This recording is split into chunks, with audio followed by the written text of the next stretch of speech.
Hi guys, welcome to एजुगिरी। I hope all for doing great. तो यहाँ पर एजुगिरी पर हर रोज 6 PM पर हम द हिंदू का एनालिसिस करते हैं। मैं आपके लिए इम्पॉर्टेंट आर्टिकल्स, चाहे वो किसी भी कैटेगरी से रिलेटेड हो, मार्क करके लेकर आती हूँ। पॉइंटर्स भी मार्क करके लेकर आती हूँ और आपके नोट्स बनवा देती हूँ, राइट। एंड कल हमने कमेंट्स में से डाउट्स निकाले थे, ठीक है। तो लास्ट 7 डेज के जितने भी डाउट्स थे आप लोगों के, वो मैंने निकाले। मोस्टली प्रिपरेशन रिलेटेड डाउट्स लिए थे और नेक्स्ट वीक से मैं कॉन्सेप्ट रिलेटेड भी लेने लग जाऊँ, ठीक है ना। तो कोई भी अगर कॉन्सेप्ट आपको क्लियर नहीं हुआ और आप चाहते हो कि एक बार रिपीट हो जाए, सब कुछ नहीं रिपीट करूंगी, बट हाँ कुछ कुछ जो कॉन्सेप्ट आपको क्लियर ना हो तो वो आप कमेंट्स में बता सकते हैं। डाउट्स जो हैं वो कमेंट्स में बता सकते हैं और फिर आप वो वीडियो देख सकते हैं, कभी भी देख सकते हैं, चाहे लाइव देख लो। लाइव आओगे तो लाइव में भी आपके थोड़े बहुत जो कमेंट्स, सब जो डाउट्स होंगे मैं वो क्लियर कर दूंगी। चलिए स्टार्ट करते हैं आज के सेशन के साथ। तो यहाँ पर मालदीवियन प्रेसिडेंट मोहम्मद मुइज़ू। देखिए, आपको कुछ भी याद अभी हो ना हो, ये प्रेसिडेंट बहुत ज़्यादा फेमस हो गए हैं, मोहम्मद मुइज़ू। ये तो इनका नाम जो है मोहम्मद, जैसे मोहन मेड से याद कर लेते हैं, ठीक है। एन काट देना है, मोहामेड, है ना। एक मेडिसिन है जिसका नाम मोहा है, मुइज़ू, है ना। मुइज़ू, है ना। तो मुइज़ू से जू जाना है, मुइज़ू, ये ऐसे आपको याद रखना है इनका नाम, मालदीव्स के प्रेसिडेंट का। मालदीव्स के साथ इंडिया का पंगा चल रहा है, तो ये भी हमें पता होना चाहिए। और हमारी वहाँ पे जो ट्रूप्स है उनको कह दिया कि 15 मार्च तक उनको वहाँ से छोड़ना होगा, ठीक है। अभी कुछ ज़्यादा नोट नहीं करना है, बट अगर आपने मालदीव्स के प्रेसिडेंट का नाम नोट नहीं किया हुआ है तो वो आप नोट कर सकते हैं। The ethnic strife in Manipur symbolizes the political hate of the तो हमें यहाँ पे पता होना चाहिए कि कांग्रेस ने यात्रा स्टार्ट करी है। Congress leader, Congress leader Rahul Gandhi launched Manipur to Mumbai Bharat Jodo Nyay यात्रा। क्वेश्चन बहुत ही कम एक्सपेक्टेड है कि ये पूछा जाएगा कि ये वाली यात्रा किसकी, कांग्रेस पार्टी की है, कहाँ से कहाँ तक है, ठीक है। ये हमने कर लिया कि इन केस पूछा। बहुत ज़्यादा रिक्वेस्ट थी कि 10th शेड्यूल एक बार दोबारा से डिस्कस कर लेते, तो 10th शेड्यूल से रिलेटेड आज न्यूज आई थी, तो फिर आई वाज लाइक कर लेते हैं। तो 10th शेड्यूल जो है इंडियन कॉन्स्टिट्यूशन का शेड्यूल है, ठीक है। और इसके अंदर हम किसके बारे में बात करेंगे, हेडिंग में आप एंटी डिफेक्शन लॉ लिख लो। डिफेक्शन,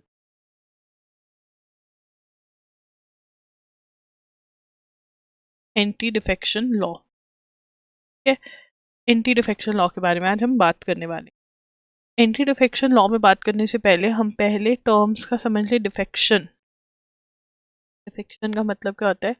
डिफेक्शन का मतलब इन द कमेंट्स मैंने बहुत बार बताया है, डिफेक्शन का मतलब चेंजिंग पार्टीज। चेंजिंग पार्टीज, अब चेंजिंग पार्टीज तो होती रहती है, कोई बीजेपी कांग्रेस में क्या, कोई कांग्रेस से क्या। यहाँ पर अगर मैं एक एग्जांपल लूँ, ठीक है।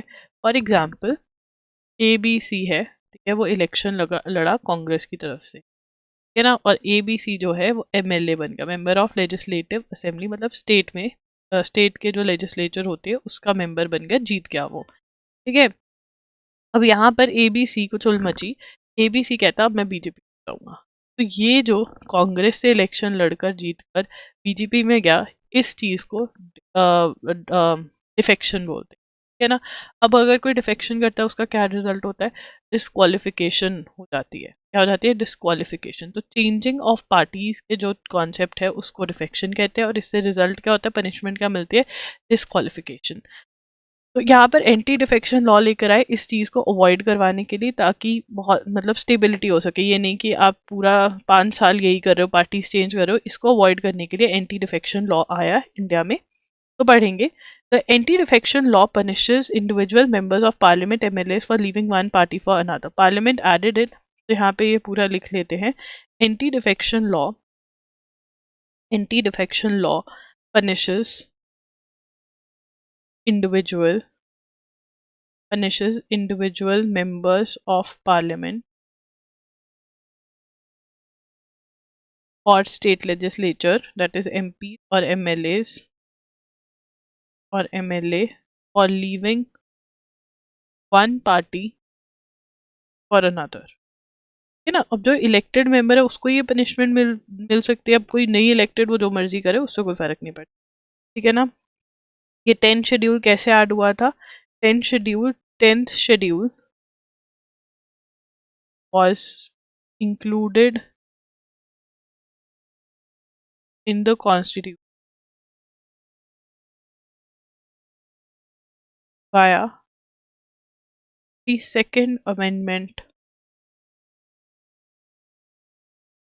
Act 1985।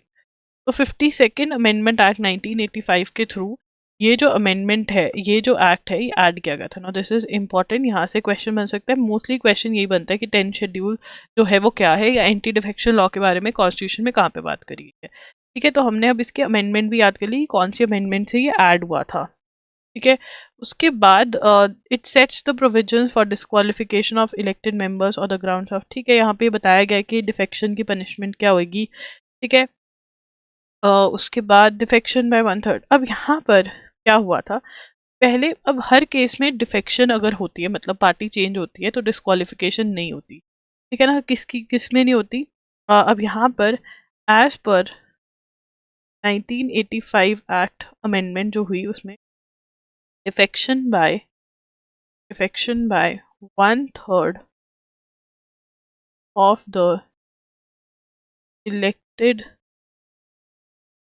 members of a political party was considered a merger।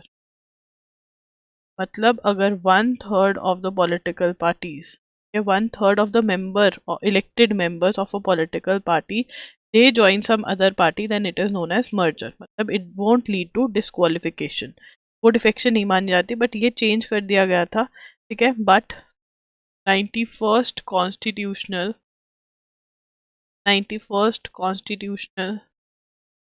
Amendment act 2003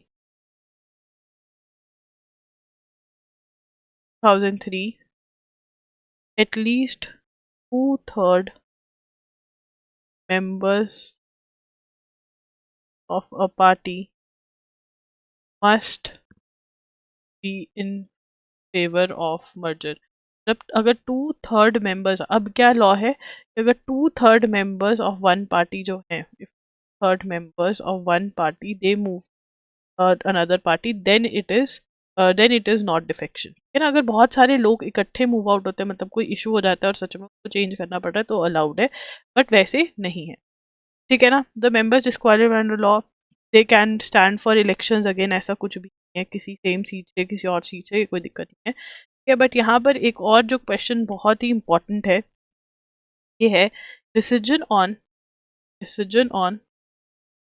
questions as to disqualification on ground of affection are referred the chairman or the speaker of the house, मैं समझाऊंगी जो, which is subject to judicial review। चलिए अब यहाँ पर बात करते हैं decision on questions. अब यहाँ पे decision on question as to disqualification, मतलब डिस्क्वालिफिकेशन पे, कि अब यहाँ पर आपको इतना समझ में आना चाहिए, मैं दोबारा से एक बार रिवाइज करवा रही हूँ कि डिफेक्शन क्या है। डिफेक्शन क्या है? Elected members changing party, elected members Lok Sabha में, स्टेट लेजिस्लेचर में, अगर वो पार्टीज चेंज करते हैं, ठीक है ना, तो इट इज डिफेक्शन, ठीक है ना। अब इसकी पनिशमेंट क्या मिलती है? डिस्क्वालिफिकेशन। बट इसके भी कुछ एक्सेप्शंस हैं, ठीक है ना। कब कब डिफेक्शन नहीं मानी जाती? अगर अब 2/3 elected members of one political party, elected members of one political party, ठीक है ना, दे change their party, they join another party, तो उसको क्या बोलते हैं, उसको डिफेक्शन नहीं मानते हैं, और उसको क्या बोलते हैं, मर्जर बोलते हैं। तो अगर मर्जर हो गई तो डिस्क्वालिफिकेशन नहीं होगा, क्योंकि डिफेक्शन नहीं हुआ, है ना। अगर डिफेक्शन होगी तभी डिस्क्वालिफिकेशन। ये इतनी बात आपको समझ में आना चाहिए। अब यहाँ पर ये वाला पॉइंट कि मर्जर है, डिफेक्शन हुई है, डिस्क्वालिफिकेशन होगा, ये कौन डिसाइड करता है, ये speaker of, head of the, और चेयरमैन ऑफ द हाउस जो है वो डिसाइड करता है, ठीक है ना, वो करते हैं, करती है, ठीक है ना। अब जो ये पहले डिसीजन लेंगे और ये जुडिशियल रिव्यू के लिए जा सकते हैं। जुडिशियल रिव्यू का मतलब कोर्ट जो है वो देख सकते हैं कि ये सही है या नहीं, कोर्ट के पास जा सकते हो आप, ये डिसीजन चैलेंज कर सकते हो, या चेयरमैन ऑफ हाउस का कर रहे हैं। ये हम क्यों पढ़ रहे हैं, कोई मुझे बता सकते हैं in the chart section, Maharashtra वाला जो इशू है उसकी वजह से पढ़ रहे हैं। महाराष्ट्र में क्या हुआ था, दोबारा से मैं आपको ये कॉन्सेप्ट बहुत बार बता चुकी हूँ, बट आप दोबारा दोबारा समझेंगे तो जल्दी समझ में आपको आएगा। महाराष्ट्र के अंदर उद्धव ठाकरे जी, है ना, उद्धव ठाकरे जो थे वो सीएम थे, ठीक है, और वो शिवसेना को बिलोंग करते, पार्टी शिवसेना थी, सीएम ऑफ महाराष्ट्र थे, बढ़िया सब कुछ चल रहा था। एकनाथ शिंदे जो हैं उन्होंने, वो भी शिवसेना को ही बिलोंग करते हैं, क्या उन्होंने अपना ग्रुप बना लिया कि हम जो है उद्धव ठाकरे जिस हिसाब से गवर्नमेंट चला रहे हैं हम खुश नहीं हैं। उन्होंने अपना ग्रुप बनाया और इनको बीजेपी ने सपोर्ट किया, कि मतलब इन्होंने बीजेपी ज्वाइन नहीं करी, डिडंट ज्वाइन बीजेपी, इन्होंने बीजेपी ज्वाइन नहीं करी, बट बीजेपी वालों ने इनको सपोर्ट किया, तो ये बंदा जो है ये सीएम बन गया, और ये सीएम नहीं, है ना। अब क्वेश्चन उठा कि ये जो ऐसा हुआ है इसमें डिस्क्वालिफिकेशन होगी या नहीं, तो फिर महाराष्ट्र के स्पीकर ने डिसाइड किया, ठीक है ना। तो अब ये उसी के बारे में डिस्कस, ठीक है ना। अब यहाँ पर पढ़ लेते हैं। The petition was filed by original Shiv Sena party which sought the disqualification of Shinde group. अब यहाँ पर जब ये सारी ऐसे एक्सचेंज हुआ तो जो शिवसेना पार्टी है उन्होंने करा, अब इन दोनों में ये भी फाइट थी कि रियल शिवसेना कौन है, या शिवसेना पे किसका हक है, एकनाथ शिंदे का या उद्धव ठाकरे का, ठीक है ना। तो यही क्वेश्चन था कि शिंदे ग्रुप को बाहर निकाला जाए, ठीक है ना। अब स्पीकर ने डिसाइड कर दिया कि शिंदे वाला ग्रुप सही है, उनको बाहर डिस्क्वालिफिकेशन नहीं की जाएगी। When such a petition is filed before the Speaker, he gets the jurisdiction to decide whether the respondent legislature have defected, ठीक है ना। तो मतलब डिफेक्शन हुआ है या नहीं, ऐसे केस में डिसाइड करना था, उन्होंने क्या डिसाइड कर दिया कि नहीं हुआ डिफेक्शन, ठीक है ना। Speaker Narvekar was called upon to decide whether the action of Eknath Shinde and his colleagues would be treated as voluntary giving up the membership of the party, the Shiv Sena, and hence could be disqualified, ठीक है, कि इसको मान सकते हैं कि voluntary उन्होंने membership give up कर दी है शिवसेना की। तो स्पीकर ने डिसाइड किया कि नहीं, उन्होंने नहीं किया, इसके ऊपर जजमेंट्स भी हैं सुप्रीम कोर्ट की, ठीक है। और बाकी 10 शेड्यूल समझाया हुआ है जो मैंने समझा दिया है, और सारी सिचुएशन है, और कुछ भी नहीं है इसके अंदर, मैंने आपको पहले ही लिखवा दी हैं चीज़ें, ठीक है। उसके बाद जनमन, पीएम जनमन क्या स्कीम है, स्कीम्स जो हैं उसको बहुत सीरियसली आपको लेना पड़ता है, उनकी फुल फॉर्म आ सकती है, ठीक है। तो पीएम जनमन क्या है, प्रधानमंत्री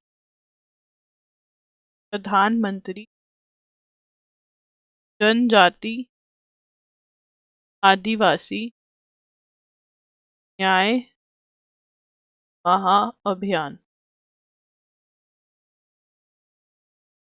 ठीक है। एम्ड एट अप, इसका एम क्या है, aimed at uplifting particularly vulnerable tribal groups, that is PPTG, ठीक है। initiative carries provide essential initiative to provide essential infrastructure, ठीक है। तो ये क्या है, पीएम जनमन, ये पीएम जनमन की फुल फॉर्म क्या है, प्रधानमंत्री जनजाति आदिवासी न्याय महाअभियान, ठीक है, ये इसकी फुल फॉर्म है, ठीक है। क्या एम है, uplifting the particularly vulnerable tribal group, ठीक है, पीवीजीटीज को अब वो करना, जो ट्राइबल ग्रुप्स हैं जो बहुत ज़्यादा वाल्नरेबल हैं उनकी हेल्प करना डिफरेंट डिफरेंट वे से, ये अभियान है। प्रोवाइड इसेंशियल इंफ्रास्ट्रक्चर, है ना। तो इसके अंदर अब ये क्या प्रोवाइड कर रहे हैं, प्रधानमंत्री the first installment of funding, ठीक है ना, PM Modi in first installment of funding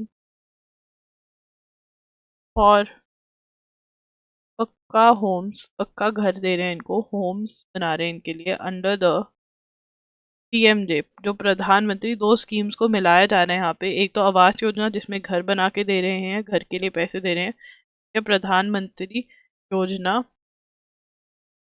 ग्रामीण, that is MAY,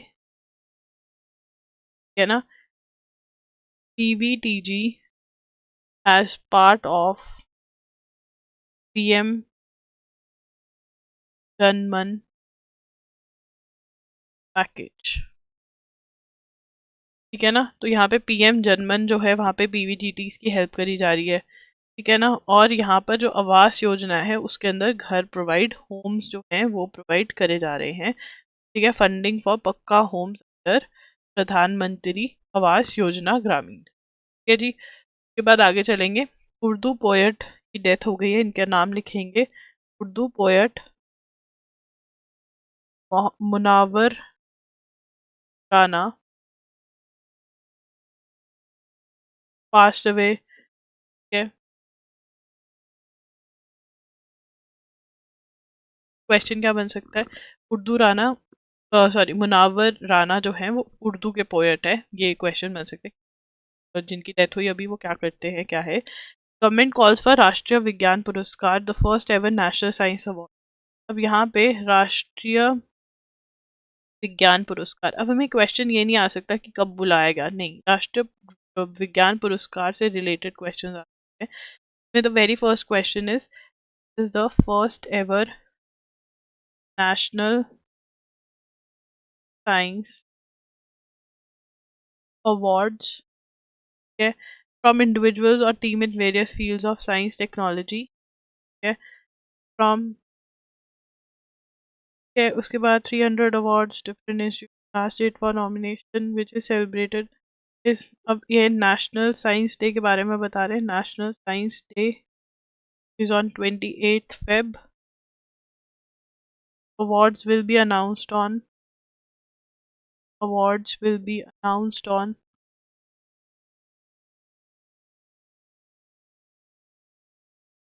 11th May, National Technology Day, which is anniversary of the Pokhran test।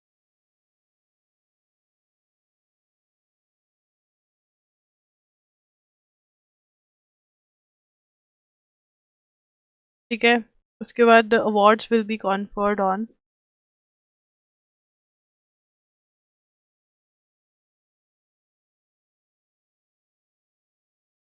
23rd August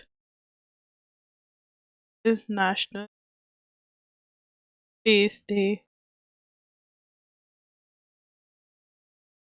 to commemorate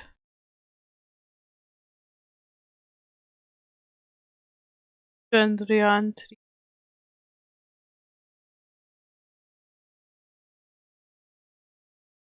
soft landing on the moon। देखो यार, ये जो national space day है, ठीक है ना, ये 2024 में जो एग्जाम दे रहे हैं उसके लिए भी इम्पोर्टेंट है, 2025 में जो दे रहे हैं उनके लिए भी इम्पोर्टेंट, मतलब 2024 दिसंबर तक जो एग्जाम दे रहा है ना, उसके लिए क्वेश्चन बहुत इंपॉर्टेंट। यहाँ पे डिस्कस कर लेते हैं। देखो, ये अवार्ड्स जो है राष्ट्रीय विज्ञान पुरस्कार, मतलब साइंस के अवार्ड्स जो हैं, ये फर्स्ट टाइम ऐसे दिए जा रहे हैं। ठीक है, नेशनल साइंस डे 28 फेब को सेलिब्रेट किया जाता है, 28 फेब को, हाँ 28 फेब को सेलिब्रेट किया जाता है। Awards will be announced on 11th मई, जो कि नेशनल टेक्नोलॉजी डे है। वो डे जब पोखरण 2 के न्यूक्लियर टेस्ट हुए थे, तो वो नेशनल टेक्नोलॉजी डे सेलिब्रेट किया जाता है। 11th मई को ये डे हुआ था। और 23rd August जो है, जब चंद्रयान 3 लास्ट ईयर लैंड हुआ था, 23rd August को नेशनल स्पेस डे मनाया जाता है। बहुत ज़्यादा इंपॉर्टेंट है, और उस दिन पर ये अवार्ड्स जो हैं दिए जाएंगे। ठीक है जी, वेरी वेरी इंपॉर्टेंट, पक्का क्वेश्चन है, 100% आ सकता है, आएगा ही आएगा मोस्ट प्रोबेबली। उसके बाद यहाँ पे prime minister Narendra Modi on Sunday likened the spirit of festival of Pongal, Pongal के उसमें celebration एक भारत श्रेष्ठ भारत, विकसित भारत इस कि हमको डेवलप 100 years ऑफ इंडिपेंडेंस में इंडिया जो है डेवलप्ड चाहिए, विकसित भारत। ठीक है, तो ये है। के बाद इसमें नोट कुछ नहीं करना है। In mount Marapi on the Indonesian island of Sumatra erupted again. यहाँ पे mount Marapi Indonesian on Indonesian island of Sumatra erupted again.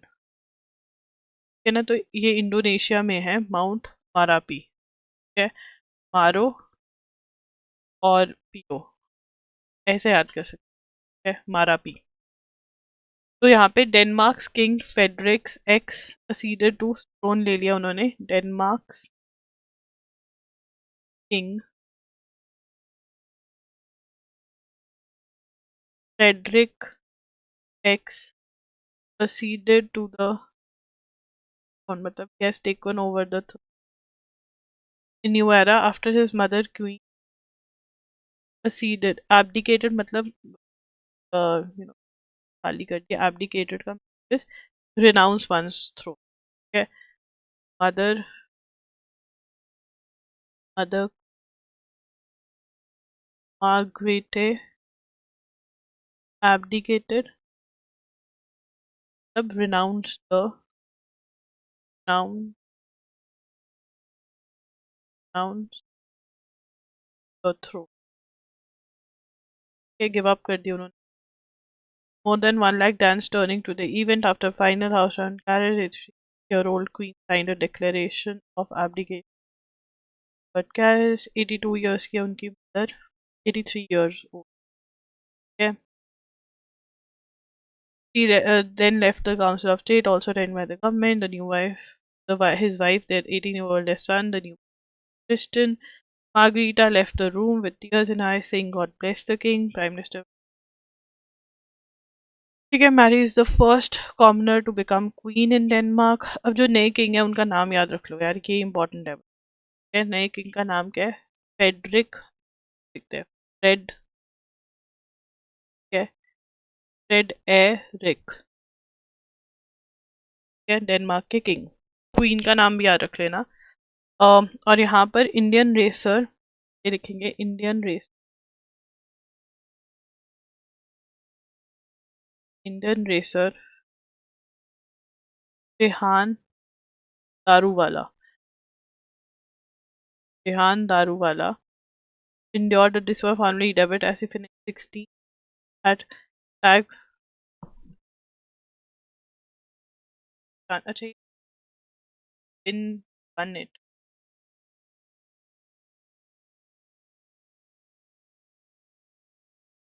Pascal Wehrlein won।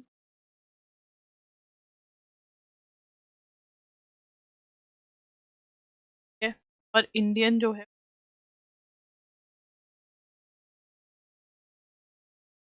One दा।